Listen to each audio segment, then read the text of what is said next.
এই অম্বরীশ মহারাজ এতই ধর্মপরায়ণ ছিলেন যে একসময় তিনি 1000 বছর ধরেই একাদশী পালন করেছেন। এখন একাদশীর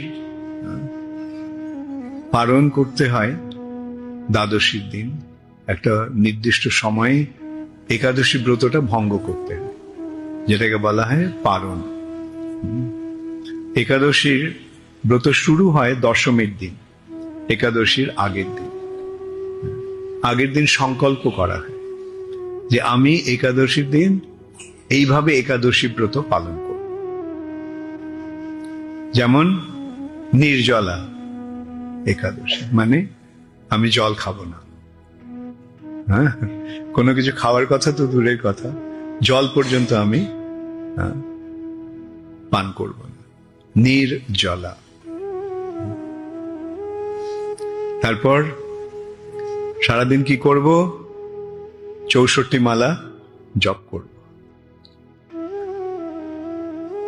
সারা রাত জেগে থাকব, সারা রাত জেগে কীর্তন করব। এইভাবে একাদশীর সময়, একাদশীর দিন, একাদশীর আগের দিন, দশমীর দিন সংকল্প করা হয়। এমন নয় যে সকলেই এইভাবে সংকল্প করতে হয়, আমি একটা দৃষ্টান্ত দিচ্ছি। সাধারণত কি করা হয় এখন? আমি অন্ন খাবো না। অন্ন খাবো না মানে চাল, ডাল, গম, ভুট্টা, এই ধরনের আমি খাবো না। কেন খাবো না? কেন আমরা এইগুলো খাই না একাদশীর দিন? কার কার জানা আছে? হাত তোলো। আচ্ছা, সকলের জানা নেই। ভগবান এক সময় যমরাজের ওখানে গিয়েছিল, যমরাজের রাজধানী। সেই যমরাজের বাড়িতে গেছে। যমরাজ মহাজন, তাই না? যমরাজ একজন মহান কৃষ্ণ ভক্ত। 12 জন মহাজন আছেন, তাদের মধ্যে একজন হচ্ছেন যমরাজ। স্বয়ম্ভূর, নারদ, শম্ভু, প্রহ্লাদ, জনক, ভীষ্ম, তারপরে কুমার ও কপিল। Thank you. কুমার ও কপিল, মনু, বৈয়াসকি, বলির, বয়ম। যমরাজ নিজে এই কথাটা বলছে যে স্বয়ম্ভু মানে ব্রহ্মা, নারদ মুনি। শম্ভুকে শিব, মহাদেব। স্বয়ম্ভু, নারদ, শম্ভু। কুমার, কপিল, মনু। চতুর্শন, 4 কুমার, কপিল মুনি আর মনু। আর প্রহ্লাদ মহারাজ, জনকরাজ, ভীষ্ম। এবং বৈয়াসকি, সুখদেব গোস্বামী, ব্যাসদেবের পুত্র সুখদেব গোস্বামী, বলি মহারাজ এবং আমি। এই আমিটিকে যমরাজ। আমরা এই 12 জন মহাজন। তো ভেবে দেখো, যমরাজ ভগবানের মহান ভক্ত।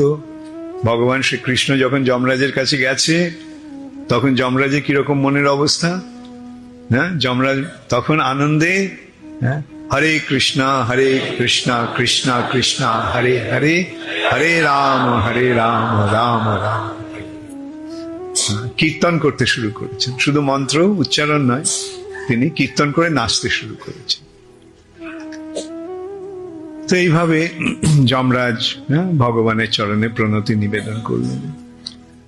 তখন ভগবান শুনলেন যে ওই জমালয়ের দক্ষিণ দিক থেকে আর্তনাদে, কান্নার শব্দ আসছে। আর্তনাদ করছে মানুষ।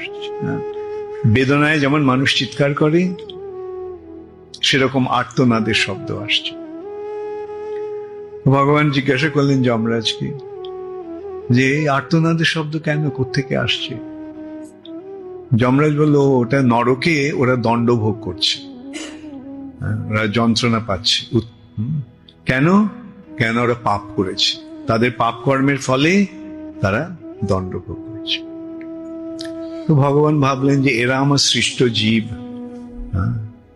তো এদের এই যন্ত্রণার থেকে একটা উদ্ধারের উপায় উদ্ভাবন করতে হবে। তখন ভগবান কি করলেন, তিনি সেইখানেই এক নারীকে সৃষ্টি করলেন। সেই রমণীটিকে, সেই রমণী হচ্ছেন একাদশী, অপূর্ব সুন্দরী এক রমণী। এবং ভগবান স্থির করলেন যে এই দিনে, এই একাদশীর দিনে যারা এই একাদশী ব্রত পালন করবে তারা সমস্ত পাপ থেকে মুক্ত হয়ে যাবে। তো এইভাবে সকলে একাদশী ব্রত শুরু করলো, একাদশী ব্রত পালন করতে শুরু করলো, এবং তার ফলে জমালয় খালি হয়ে গেল। যমরাজ খুব খুশি হলেন, ঠিক আছে, এখন ওই সমস্ত কাজ আর করতে হবে না, সারাক্ষণ বসে আমি হরে কৃষ্ণ মহামন্ত্র কীর্তন করব। কিন্তু পাপ পুরুষের এক মহা বিপর্যয়ের সৃষ্টি হল। পাপ পুরুষকে পাপ, সমস্ত পাপ নিয়ে এক ব্যক্তির সৃষ্টি হয়েছে, তার নাম পাপ পুরুষ। বিভিন্ন পাপ দিয়ে তার শরীর রচনা হয়েছে।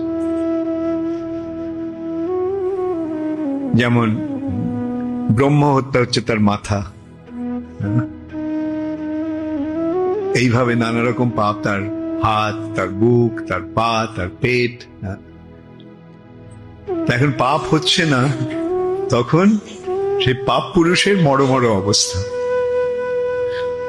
একদিন ভগবান দেখলেন যে পাপ পুরুষ কোন রকমে কষ্ট করে তার কাছে আসছে। তো ভগবান জিজ্ঞাসা করলেন যে পাপ, তোমার এই অবস্থা কেন?